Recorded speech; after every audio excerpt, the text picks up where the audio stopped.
Good morning. It's about 9, almost 9:15, and I've been up for about a half an hour.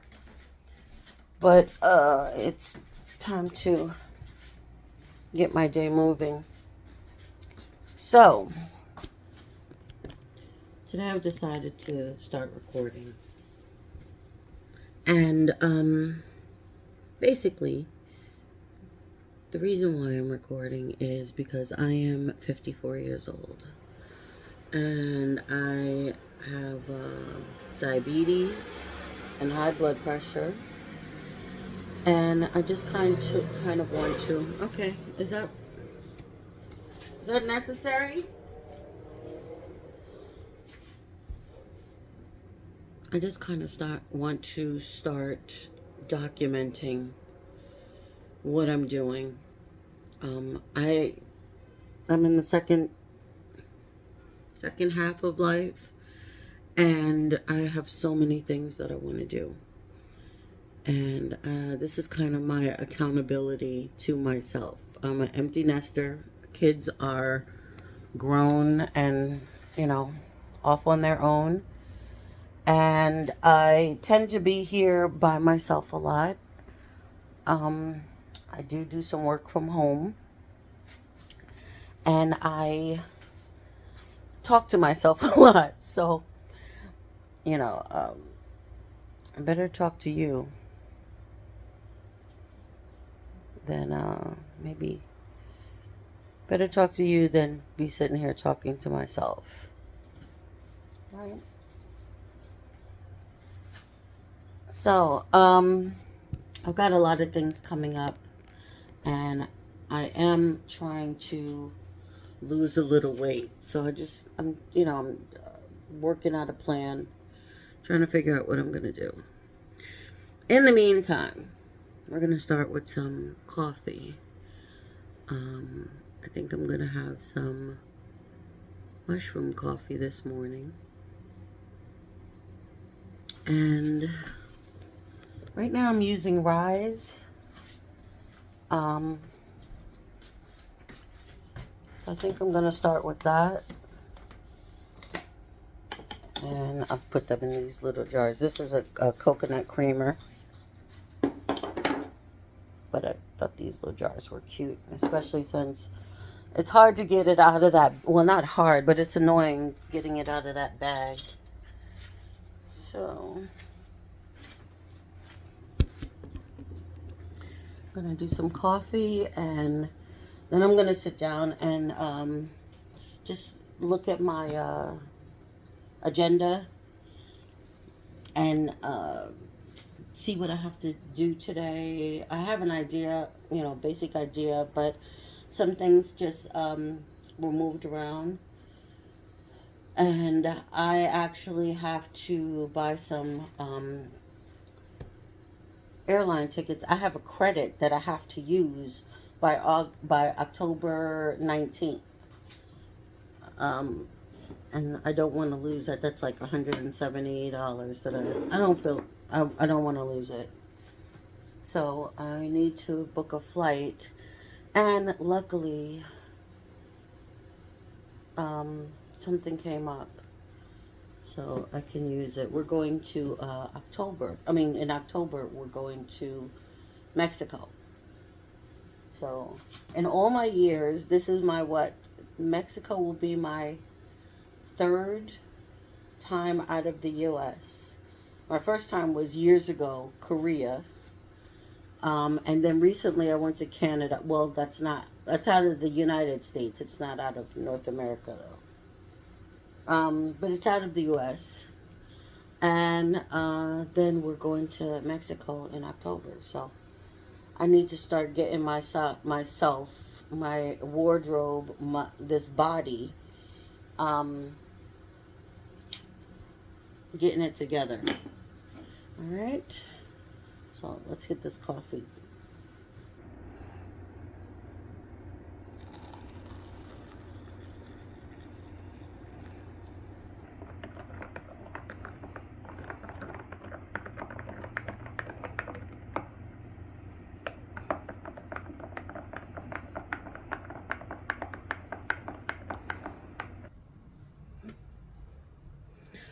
my neighborhood is usually pretty quiet until I decide that I want to record something.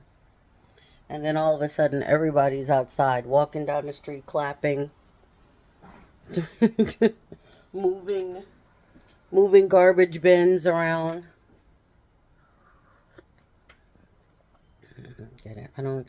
Well, you know what? I don't. There's no pretense in with the stuff that I plan on recording. So doesn't even matter. This is real life. It's not, for the gram. It's not all sparkle and only the nice stuff. This is just my life. So it is what it is, right? My cup from Canada.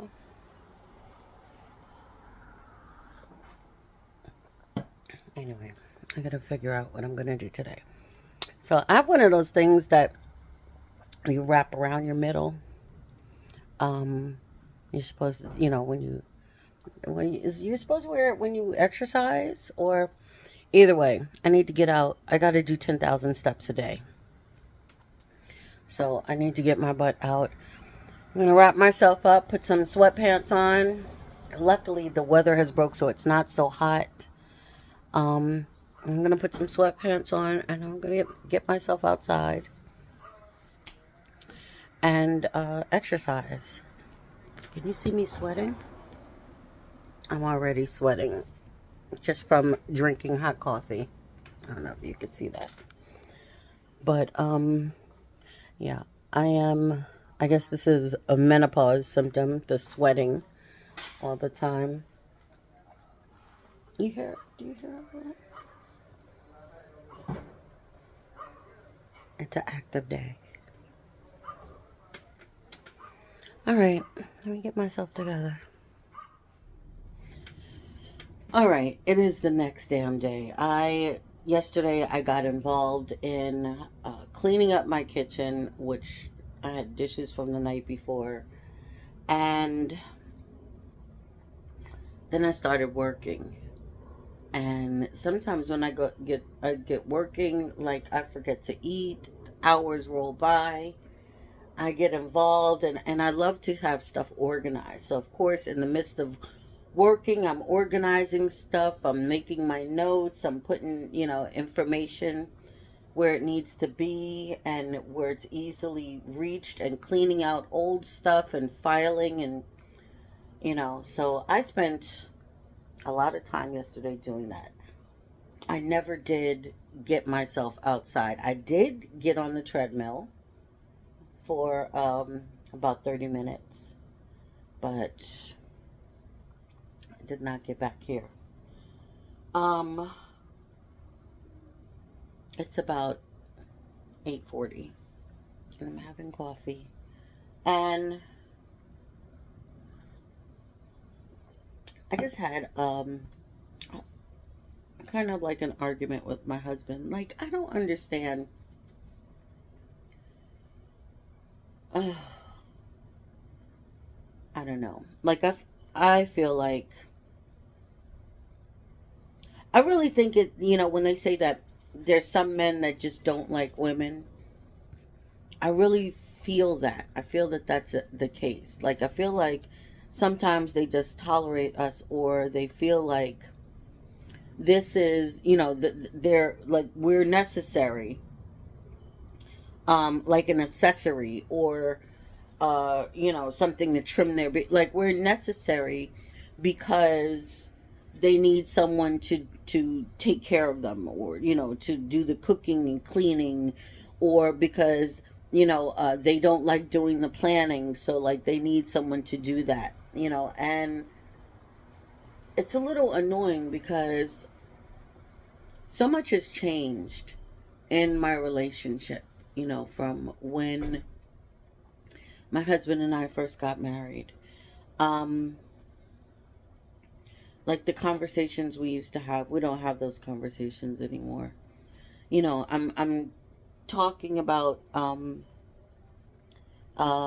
this this advertisement that I saw for a gun range, and there were only two pictures on, the pictures that swipe through on the web page, and one of them was of the product wall, that they show, um, that okay, you can buy this stuff, and the other one was of this little boy, you know,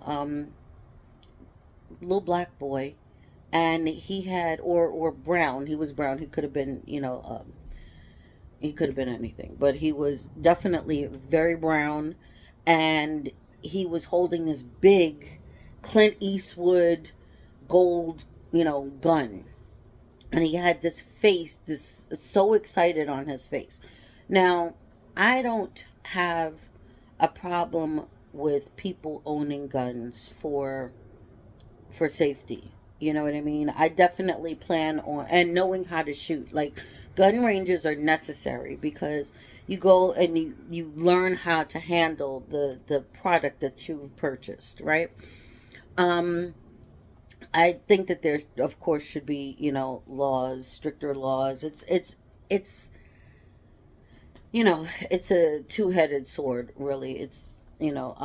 I don't feel like everybody needs to not have guns, but there's a lot of people I feel like don't need to have guns, and somehow there needs to be some kind of balance, for the safety of the public, about who owns these guns. Anyway, I don't really want to get into that because it's always a touchy subject, I'm not trying to take away anybody's guns, and I'm not promoting them either, but I do feel like for a gun range, that, and then it calls itself family friendly. Like, I don't even know what that's supposed to mean. But this kid was only like 7, 8 years old, and he's got this big gun, and that's like one of the two pictures. Now, when I see a kid holding a gun, instantly there's a pit in my stomach. You know what I mean? Like, because anytime I've ever heard of a kid with a gun, or seen a kid, like, especially in the movies, like, you see a kid with a gun,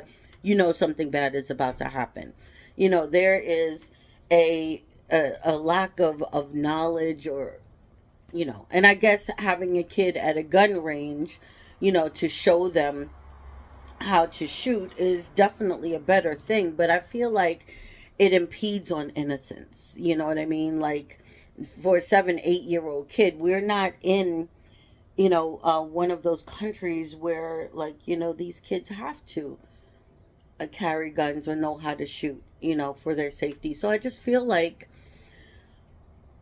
maybe let the child be a child, and not give them that responsibility, so early in life.